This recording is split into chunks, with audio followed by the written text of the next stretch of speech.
Telangana state के कोने कोने से आए हुए बीएसपी के सभी छोटे बड़े पदाधिकारी, कार्यकर्ता, केंद्रीय व स्टेट कोऑर्डिनेटर, स्टेट अध्यक्ष एवं जनप्रतिनिधिगण, आप लोग अपने छोटे मोटे साधनों से चलकर मुझे सुनने के लिए यहाँ भारी संख्या में पहुँचे हैं, तो उसके लिए मैं आप सभी लोगों का हार्दिक दिल से आभार प्रकट करती हूँ। और अब मैं आपके तेलंगाना स्टेट एवं यहाँ की आम जनता तथा विशेषकर एससी, एसटी, ओबीसी, मुस्लिम, ईसाई व अन्य धार्मिक अल्पसंख्यक समाज के लोगों के हितों में कुछ ज़रूरी बातें रखूं, लेकिन उससे पहले यहाँ मैं देश में समय समय पर जन्मे अपने उन सभी महान संतों, गुरुओं व महापुरुषों में भी खासकर महात्मा ज्योतिबा फूले, छत्रपति शाहू जी महाराज, नारायणा गुरु, पेरियार जी, बाबा साहब डॉक्टर भीमराव अंबेडकर एवं मान्यवर श्री कांशीराम जी आदि को भी पूरे तहे दिल से नमन करती हूँ, नतमस्तक करती हूँ, जिन्होंने अनेकों कष्ट झेलकर यहाँ खासकर एससी, एसटी व अन्य उपेक्षित वर्गों के लोगों को अपने पैरों पर खड़ा करने के लिए हर संभव पूरा प्रयास किया है, और जिनसे प्रेरित होकर व जिनके बताए हुए रास्तों पर चलकर ही मैंने खुद भी अपनी पूरी जिंदगी समर्पित की है। और अब मैं खासकर एससी, एसटी व ओबीसी वर्गों के लोगों को ये कहना चाहूँगी कि बाबा साहब डॉक्टर भीमराव अंबेडकर ने अपने अथक प्रयासों से इन वर्गों को भारतीय संविधान में आरक्षण संबंधी व अनेकों और कानूनी अधिकार तो जरूर दिला दिए हैं, लेकिन उनका इन सभी वर्गों के लोगों को अभी तक भी पूरा लाभ नहीं मिल पा रहा है, जिससे दुखी होकर ही फिर बाबा साहब डॉक्टर अंबेडकर ने केंद्र की कांग्रेसी सरकार से अपने केंद्रीय कानूनी मंत्री पद से इस्तीफा तक भी दे दिया था। और उसके बाद आप लोगों को ये मालूम है कि परम पूज्य बाबा साहब डॉक्टर अंबेडकर ने भारतीय संविधान में आरक्षण व अन्य और जरूरी कानूनी अधिकार आप लोगों को दिए, एससी, एसटी, ओबीसी वर्गों के लोगों को दिए, और ख़ास तौर से ओबीसी वर्गों के लोगों के लिए भारतीय संविधान में आर्टिकल 340 की व्यवस्था करके तो उन्होंने ये प्रावधान किया कि देश में जो भी पहली सरकार बनती है वो कांग्रेस की बनी थी सेंटर में, तो उनकी जिम्मेवारी बनती है कि आर्टिकल 340 के तहत तो एससी, एसटी को छोड़कर जो अन्य पिछड़े वर्ग के लोग हैं, जिनकी शैक्षणिक, सामाजिक और आर्थिक स्थिति लगभग एससी, एसटी की तरह है, उनको भी शिक्षा, उनको भी जिंदगी के हर पहलू में आगे बढ़ने के लिए मौका मिलना चाहिए, और सरकारी नौकरियों में खासकर आरक्षण की सुविधा मिलनी चाहिए। बाबा साहब डॉक्टर अंबेडकर जब पहले कानून मंत्री बने, आज़ाद भारत की जब पहली सरकार बनी उसमें कानून मंत्री बने, तो बाबा साहब डॉक्टर अंबेडकर ने तो उस समय पंडित जवाहरलाल नेहरू एंड कंपनी के लोगों को, केंद्र की सरकार को ये कहा कि एससी, एसटी का जो रिजर्वेशन कोटा है वो समय से पूरा होना चाहिए,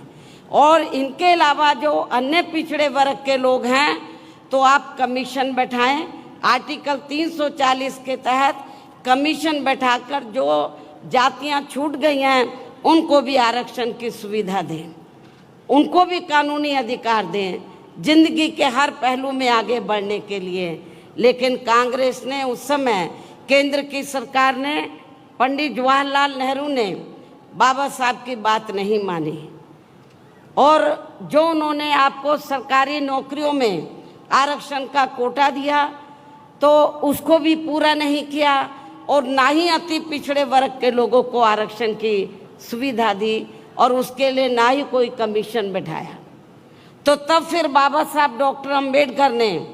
ये सोचकर अपने कानूनी मंत्री पद से इस्तीफा दे दिया कि जब मेरी बात नहीं मानी जा रही है, मैं अपने लोगों को कानूनी अधिकारों का फायदा नहीं दिला सकता हूं, तो मुझे इस पद पर बैठने का कोई नैतिक अधिकार नहीं है। उन्होंने कानूनी मंत्री पद से इस्तीफा दे दिया था और उसके बाद फिर वे अपने इन सभी वर्गों के लोगों को भाईचारे के आधार पर संगठित करने तथा केंद्र व राज्यों की भी राजनीतिक सत्ता की मास्टर चाबी इन्हें खुद अपने हाथों में लेने के लिए पूरे जी जान से लग गए थे।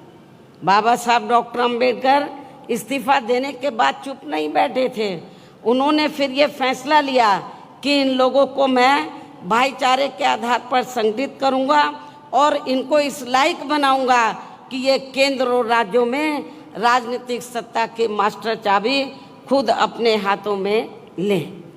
और उसके जरिए जो कानूनी अधिकार मैंने दिए हैं उनका लाभ ये अपने लोगों को दें। लेकिन दुख की बात यह है, उनके ज़्यादा दिन, परम पूज्य बाबा साहब डॉक्टर भीमराव अंबेडकर के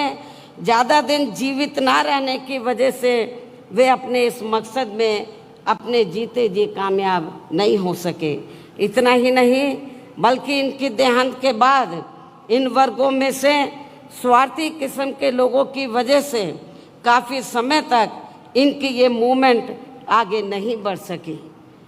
किंतु इन वर्गों के लोगों को मान्यवर श्री कांशी राम जी का बहुत बहुत आभारी होना चाहिए, जिनके त्याग, तपस्या व अथक प्रयासों से फिर बाबा साहब डॉक्टर भीमराव अंबेडकर की ये मूवमेंट बामसेफ, DS4 व BSP के राजनीतिक मंच के जरिए काफ़ी कुछ आगे बढ़ी हैं और उनके जीते जी व देहांत के बाद भी मैं खुद भी पूरे जी जान से उनके इस मिशन को आगे बढ़ाने में पूरे जी जान से लगी हुई हूँ, जिसके तहत ही आबादी के हिसाब से देश के सबसे बड़े प्रदेश उत्तर प्रदेश में सर्व समाज में से खासकर गरीबों, दलितों, आदिवासियों, पिछड़े वर्गों, मुस्लिम व अन्य धार्मिक अल्पसंख्यक समाज के लोगों को भाईचारे के आधार पर संगठित करके फिर वहाँ मेरे नेतृत्व में हमारी पार्टी को, जो आबादी के हिसाब से देश का सबसे बड़ा प्रदेश है, फिर वहाँ मेरे नेतृत्व में हमारी पार्टी को 4 बार अपनी सरकार बनाने का मौका मिला है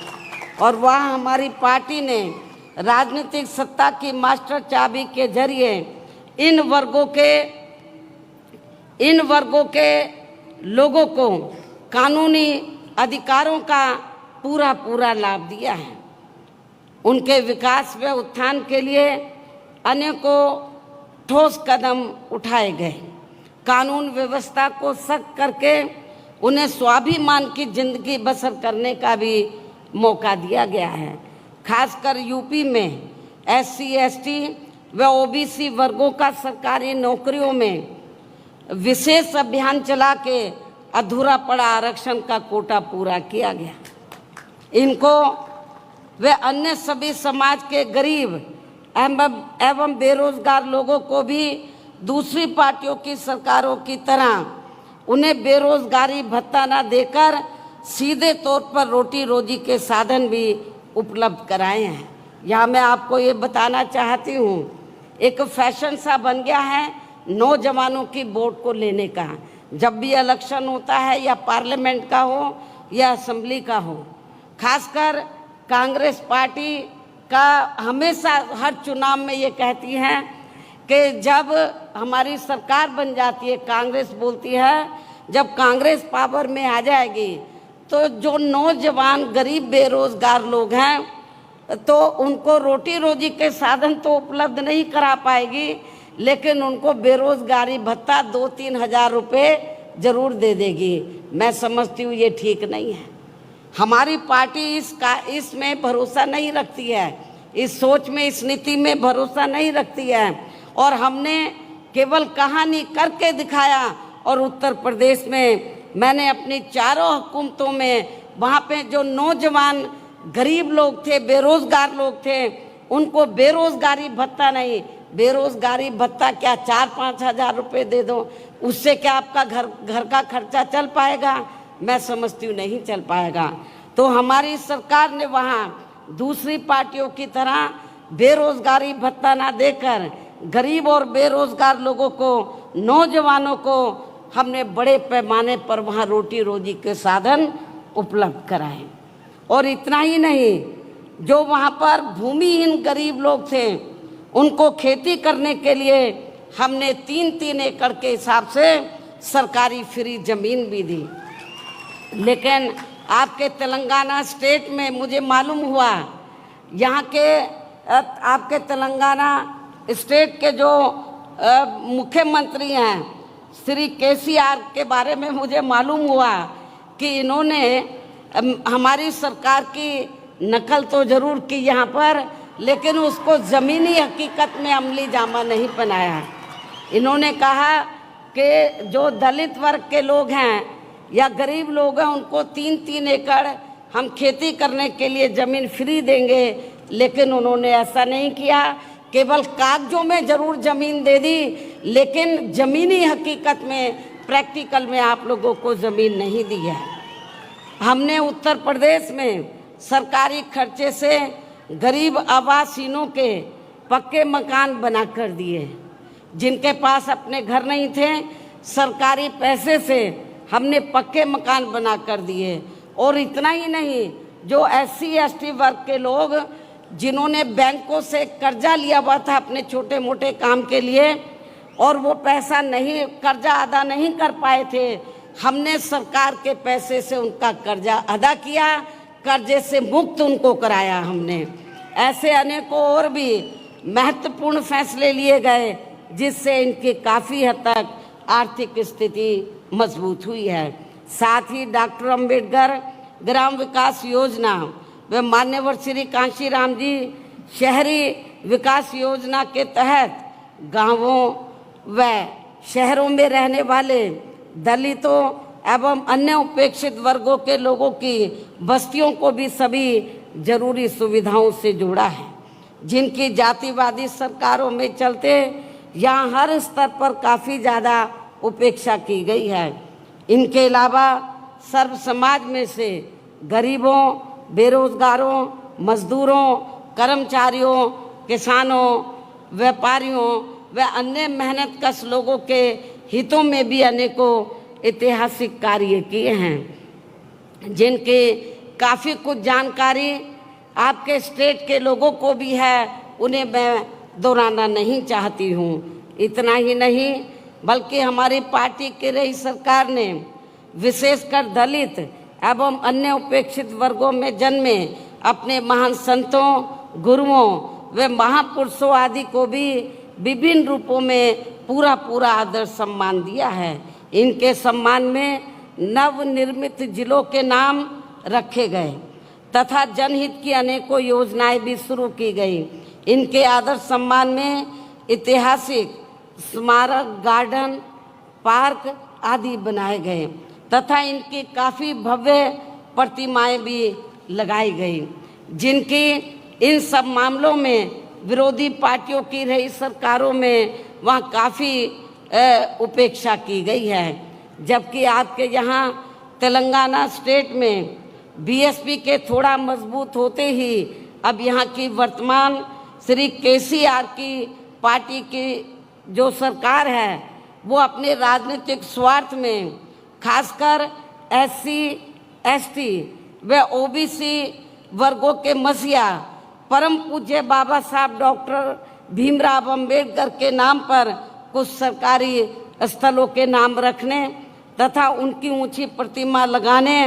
व विभिन्न योजनाएं चलाने आदि की भी याद आने लगी है, जिसका वास्तव में पूरा क्रेडिट व श्रेय यहाँ की मौजूदा राज्य सरकार को नहीं जाता है, बल्कि BSP के हर उस छोटे बड़े कार्यकर्ता पदाधिकारी आदि को जाता है, जिनकी वजह से अब यहाँ अपनी पार्टी का जनाधार बढ़ा है, जिससे घबराकर फिर यहाँ की वर्तमान राज्य सरकार को ये सब करने के लिए मजबूर होना पड़ा है। मुझे ये भी मालूम हुआ कि यहाँ के मुख्यमंत्री ने 2-3 बार ये कहा कि बाबा साहब डॉक्टर अंबेडकर ने जो भारतीय संविधान बनाया है तो हम उसको बदल देंगे, वो हमारी सोच के मुताबिक नहीं है। लेकिन जब हमारे लोग इसके खिलाफ मैदान में उतरे तो अपनी इस कमी पर पर्दा डालने के लिए, आपको खुश करने के लिए ये सब नाटकबाजी इनको करनी पड़ी है। जबकि इस मामले में सच्चाई तो ये है कि आपके राज्य सहित पूरे देश में कांग्रेस, BJP व अन्य कोई भी जातिवादी पार्टी दिल से ये कतई भी नहीं चाहती है कि यहाँ SC ST OBC मुस्लिम व अन्य धार्मिक अल्पसंख्यक समाज के लोगों का भी सही से विकास व उत्थान आदि हो सके तथा इनके संतों, गुरुओं व महापुरुषों आदि को भी पूरा आदर सम्मान मिल सके। इसलिए इनके ऐसे दिखावटी कृत्यों से, कार्यशैली से यहाँ SC ST OBC मुस्लिम व अन्य अक़लियत समाज के लोगों का भला होने वाला नहीं है, बल्कि इन वर्गों के महान संतों, गुरुओं व महापुरुषों आदि को विभिन्न रूपों में आदर सम्मान देने के साथ साथ इन लोगों की गरीबी एवं बेरोजगारी आदि को दूर करके इन्हें खुद के अपने पैरों पर खड़ा करने के लिए यहाँ अपनी पार्टी के लोगों को अपने स्टेट में भी, यानी कि अपने तेलंगाना स्टेट में भी यूपी की तरह ही विशेषकर SC ST OBC मुस्लिम व अन्य धार्मिक अल्पसंख्यक समाज के लोगों को भाईचारे के आधार पर जोड़ना है तथा यहाँ अपनी पार्टी के जनाधार को कैडर के आधार पर बढ़ाना है। इसके साथ साथ अपनी पार्टी को BSP सदस्यता के जरिए आर्थिक तौर पर मजबूत भी बनाना बहुत ज़रूरी है। और इस मामले में वैसे आप लोगों को ये मालूम है कि हमारी पार्टी अपने संगठन को चलाने व चुनाव आदि लड़ाने के लिए भी कांग्रेस, BJP व अन्य विरोधी पार्टियों की तरह बड़े बड़े पूंजीपतियों व धन्ना सेठों आदि से आर्थिक मदद नहीं लेती है, बल्कि अपनी पार्टी के ही आम कार्यकर्ताओं की आर्थिक मदद से व उनके सामर्थ्य के हिसाब से थोड़ी थोड़ी आर्थिक मदद लेकर तब अपनी पार्टी के संगठन को चलाती है तथा चुनाव आदि भी लड़ाती है, जो विरोधी पार्टियों को अच्छा नहीं लगता है। साथ ही BSP को कमज़ोर करने के लिए खासकर कांग्रेस, BJP व अन्य पार्टियों द्वारा आए दिन जो किस्म किस्म के हथकंडे अपनाए जा रहे हैं, तो उनसे भी अपनी पार्टी के लोगों को ज़रूर सावधान रहना है। और ख़ासकर यहाँ की जो वर्तमान सरकार है उसके उससे भी ज़रूर आपको सावधान रहना है। और इस संबंध में सावधानी के तौर पर यहाँ मैं ये भी कहना चाहूँगी, देश के जिन जिन राज्यों में हमारी पार्टी मजबूत हो रही है, देश के जिन जिन राज्यों में हमारी पार्टी मजबूत हो रही है, तो वहाँ विरोधी पार्टियों ने पर्दे के पीछे से विशेषकर दलित व अन्य कमज़ोर वर्गों में से स्वार्थी किस्म के लोगों को इस्तेमाल करके तथा उनके जरिए अनेकों दलित एवं पिछड़े वर्ग के संगठन व छोटी छोटी पार्टियां भी काफ़ी बनवा दी गई हैं, ताकि चुनाव के दौरान वे अपने हिसाब से, यानी कि विरोधी पार्टियां अपने हिसाब से बीएसपी की मजबूत सीटों पर खासकर दलित, आदिवासी व अन्य पिछड़े वर्ग के उम्मीदवार उतारकर उनका वोट बांट सके, जिससे फिर हमारी पार्टी चुनाव में अपना उम्मीदवार ना जिता सके तथा फिर ये पार्टी यानी कि हमारी पार्टी सत्ता से दूर बनी रहे। एक ये भी षड्यंत्र विरोधी पार्टियों का चल रहा है और ये सब हमें आपके स्टेट में भी काफ़ी कुछ देखने के लिए मिल रहा है, जिससे आप लोगों को ज़रूर सचेत रहना है। अर्थात आपको अपना वोट कतई भी बांटना नहीं है, जबकि बीएसपी के खासकर दलित बेस वोट को तोड़ने के लिए अब सभी विरोधी पार्टियां इनके मसीहा परम पूज्य बाबा साहब डॉक्टर भीमराव अंबेडकर की जयंती एवं पुण्यतिथि पर किस्म किस्म के कार्यक्रम आदि करके खूब नाटक करती रहती हैं, जिनको यहाँ के जातिवादी लोग व उनकी पार्टियां उनके जीते जी बिल्कुल भी आगे बढ़ते हुए देखना नहीं चाहते थे। और खासकर देश की सबसे पुरानी पार्टी कांग्रेस पार्टी ने तो बाबा साहब डॉक्टर भीमराव अंबेडकर जी को, जिन्होंने देश का संविधान बनाया है, उनको भारत रत्न की उपाधि तक से भी सम्मानित नहीं किया था। आज़ादी के बाद कांग्रेस पार्टी लंबे अरसे तक सेंटर की सत्ता में रही। हमारे लोगों ने आंदोलन किया, मांग की कि बाबा साहब डॉक्टर अंबेडकर को भारत रत्न की उपाधि से सम्मानित किया जाए, लेकिन कांग्रेस ने आप लोगों की इस डिमांड को नहीं माना और कांग्रेस ने सत्ता में रहते हुए वह अपनी सत्ता में यानी कि कांग्रेस जब सेंटर में थी तो सत्ता में रहते हुए बाबा साहब को भारत रत्न की उपाधि से सम्मानित नहीं किया था। इतना ही नहीं बल्कि केंद्र में रही इसी कांग्रेस पार्टी की सरकार में ही पिछड़े वर्ग की आरक्षण से संबंधित मंडल कमीशन की रिपोर्ट आ गई थी, जिसे भी इनकी सरकार ने लागू नहीं किया था। तब फिर बीएसपी ने अपने अथक प्रयासों से केंद्र में रही श्री बीपी सिंह की सरकार से उनसे इसे ये कह के लागू करवाया था उस समय जब श्री बीपी सिंह की सरकार सेंटर में बनी, उनके नेतृत्व में, तो हमारी पार्टी के को पहली बार कुछ मेंबर पार्लियामेंट जीत कर आए थे। खाता खुला था पार्लियामेंट में और मैं भी मेंबर पार्लियामेंट बनी थी, लोकसभा में मैं चुनकर आई थी। तो उस समय श्री बीपी सिंह ये चाहते थे कि मान्यवर श्री कांशीराम जी को उन्होंने कहा कि हम ये चाहते हैं कि आपकी पार्टी सरकार में शामिल हो और हम मायावती को जो आप चाहे हम बड़ी मिनिस्ट्री देने के लिए तैयार हैं। लेकिन हमने मान्यवर श्री कांशीराम जी ने श्री बीपी सिंह को ये कहा कि हमें आपके मंत्रालय कोई भी नहीं चाहिए, हमें केवल 2 काम चाहिए आपसे। एक तो बाबा साहब डॉक्टर अंबेडकर को भारत रत्न की उपाधि से आप सम्मानित कर दो और दूसरा जो मंडल कमीशन की रिपोर्ट जो कांग्रेस ने ठंडे बस्ते में डाली है उसको लागू कर दो, हमें आपका मंत्रालय नहीं चाहिए। श्री बीपी सिंह जी ने हमारी इस 2 बातों को माना, शर्तों को,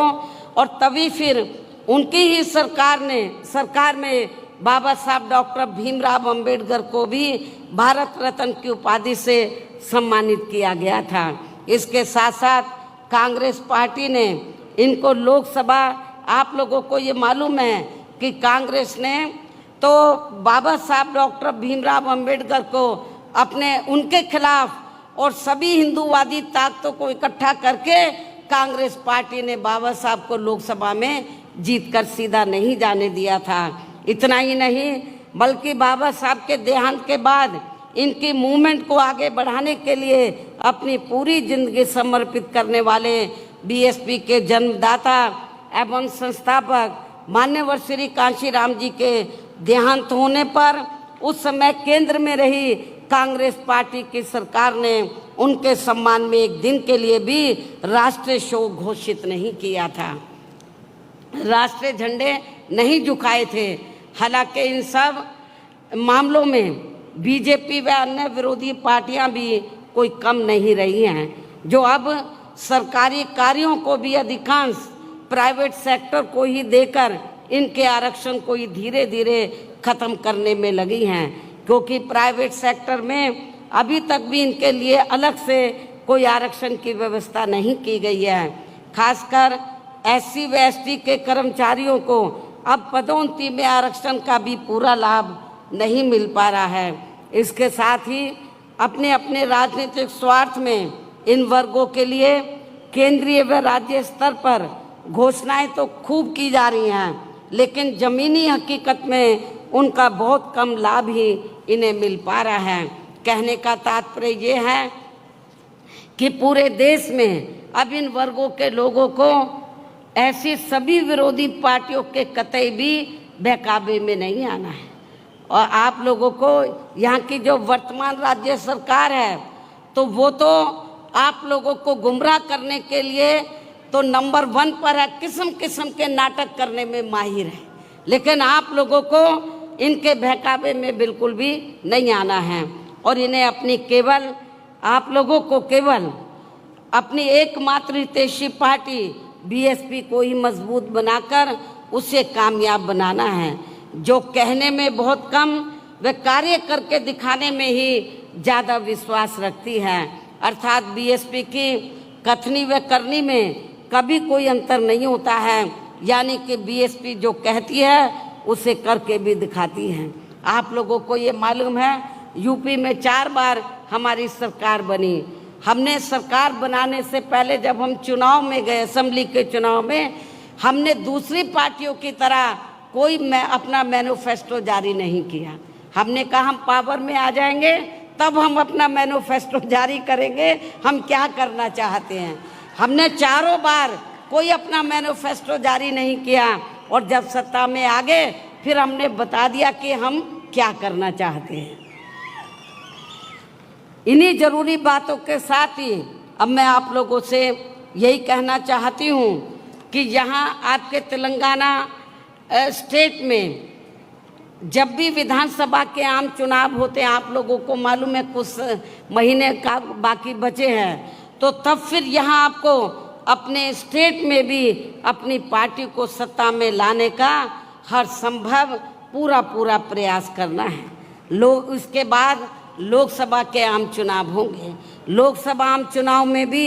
आपको अपने प्रदेश से पार्टी के ज़्यादा से ज़्यादा सांसद जिता कर लाने हैं, मेंबर पार्लियामेंट जिता कर लाने हैं। वैसे आज आपकी ये जो भीड़ है और भीड़ के जोश को भी देखकर मुझे ऐसा ज़रूर लग रहा है कि इस बार आप लोग अपने प्रदेश से लोकसभा का आम चुनाव बाद में होगा, लेकिन लोकसभा आम चुनाव के साथ साथ विधानसभा, जो पहले विधानसभा का आम चुनाव होगा, तो विधानसभा आम चुनाव में भी अपनी पार्टी का यहाँ बेहतर रिजल्ट जरूर लाएंगे तथा अपनी पार्टी की यहाँ हर हालत में ज़रूर सरकार बनाएंगे। यहाँ अपनी पार्टी की हर हालत में यह ज़रूर सरकार बनाएंगे, और सरकार बनने पर फिर यहाँ आपको पार्टी की ओर से मुख्यमंत्री हर मामले में काबिल व मिशनरी कार्यकर्ता को ही बनाया जाएगा। ये भी मैं आपको बताना चाहती हूँ। अर्थात फिर आपके स्टेट का आज मैं एडवांस में डिक्लेयर भी कर रही हूँ, आपको बता भी रही हूँ, घोषित भी कर रही हूँ। अर्थात जब हमें यह सरकार बनाने का मौका मिलता है तो फिर आपके स्टेट का मुख्यमंत्री यहाँ BSP के स्टेट अध्यक्ष श्री RS प्रवीण कुमार को ही बनाया जाएगा, जो अपनी IPS की बड़ी सरकारी नौकरी से इस्तीफा देकर वह VRS लेकर अब पूरी मिशनरी भावना से यह अपनी पार्टी को मजबूत बनाने में लगे हैं। मुझे पूरा भरोसा है कि ये इस पद पर आसीन होकर फिर यूपी की तरह ही यहाँ अपने लोगों का हर स्तर पर प्राथमिकता के आधार पर पूरा ध्यान रखेंगे। इसके साथ ही ये यूपी की तरह ही यहाँ अपने संतों, गुरुओं व महापुरुषों आदि को भी पूरे दिल से आदर सम्मान देंगे। और इसके लिए आपके केंद्रीय स्टेट कोऑर्डिनेटर श्री राम जी गौतम भी मेरे दिशा निर्देशन में यहाँ के स्थानीय लोगों के साथ मिलकर अपनी पार्टी के जनाधार को बढ़ाने में व आर्थिक तौर पर मजबूती देने में भी पूरे जी जान से लगे हैं। मुझे ये मालूम है कि हमारे स्टेट के प्रेसिडेंट के साथ साथ यहाँ पर लोकल जो स्टेट कोऑर्डिनेटर हैं वो भी यहाँ पार्टी को मजबूत बनाने में पूरे जी जान से लगे हैं। उनसे भी मैं यहाँ कहना चाहूँगी कि वे यहाँ के स्टेट में होने वाले विधानसभा आम चुनाव, पहले विधानसभा का आम चुनाव होगा कुछ ही महीने में, यहाँ आपके स्टेट में होने वाले विधानसभा आम चुनाव व इसके बाद लोकसभा आम चुनाव में भी अपनी पार्टी का बेहतर रिजल्ट लाने में अपना पूरा योगदान देंगे। तन मन धन से पार्टी को मजबूत बनाएंगे। ये मेरी यहाँ के जो पार्टी के जो वरिष्ठ लोग हैं और हमारे केंद्रीय स्टेट कोऑर्डिनेटर हैं उनसे मेरी पुरजोर अपील है। आप सभी लोगों से, कार्यकर्ताओं से भी, सभी छोटे बड़े पदाधिकारियों से भी अपील है कि कोई भी काम कठिन नहीं होता है, लेकिन आपकी इच्छा शक्ति होनी चाहिए। आप ये तहिया कर लें कि हमें यहाँ की वर्तमान स्टेट गवर्नमेंट को हमें सत्ता से बाहर करना है।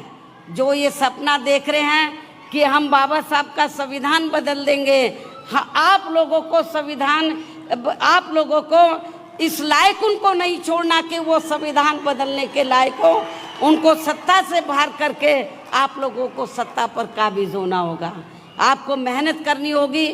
यूपी में भी वहाँ के लोगों ने बहुत मेहनत की। आप लोगों को ये मैं बताना चाहती हूँ कि आप लोगों को लगता होगा कि यूपी में बीएसपी अब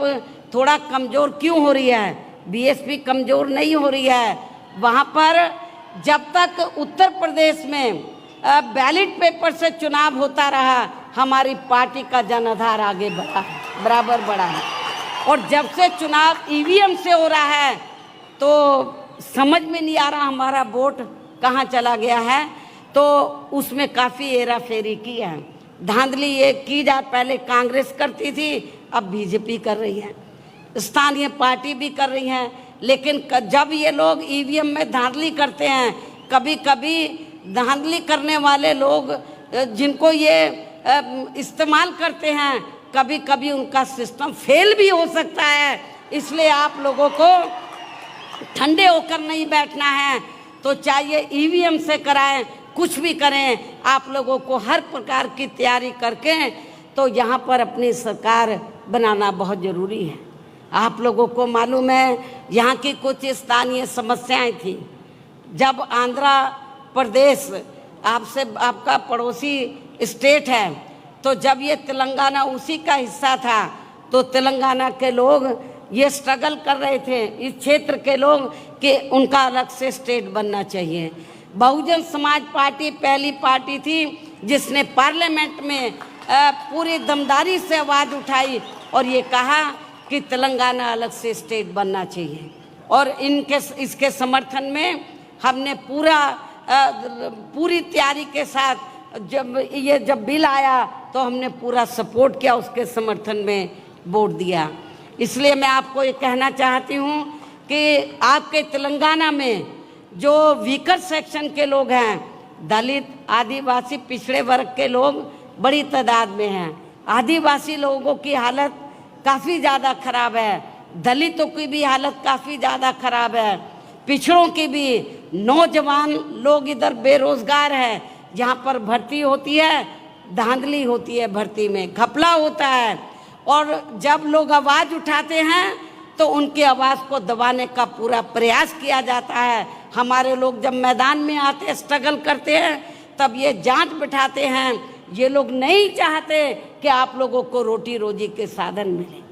आप लोगों की जो अन्य स्थानीय समस्याएं हैं उनका समाधान हो, ये लोग बिल्कुल नहीं चाहते हैं। चाहे कांग्रेस हो, बीजेपी हो या यहाँ की स्थानीय पार्टियाँ हों, वो बिल्कुल नहीं चाहती हैं कि यहाँ पर जो दबे कुचले लोग हैं, वीकर सेक्शन के लोग हैं, अपने पैरों पर खड़े हों। तो मेरी आप लोगों से यही अपील है कि आप लोग यदि चाहते हैं मान सम्मान की ज़िंदगी बसर करना, स्वाभिमान की ज़िंदगी बसर करना, अपने पैरों पे खड़ा होना चाहते हैं, अपने संतों, गुरुओं और महापुरुषों को यूपी की तरह आदर सम्मान देना चाहते हैं। आप लोग जुर्म जाति से निजात पाना चाहते हैं। कितना बुरा हाल है अपने लोगों का। एक IAS ऑफिसर जाके बिहार में नौकरी करता है, उसकी हत्या कर दी जाती है और उसके बाद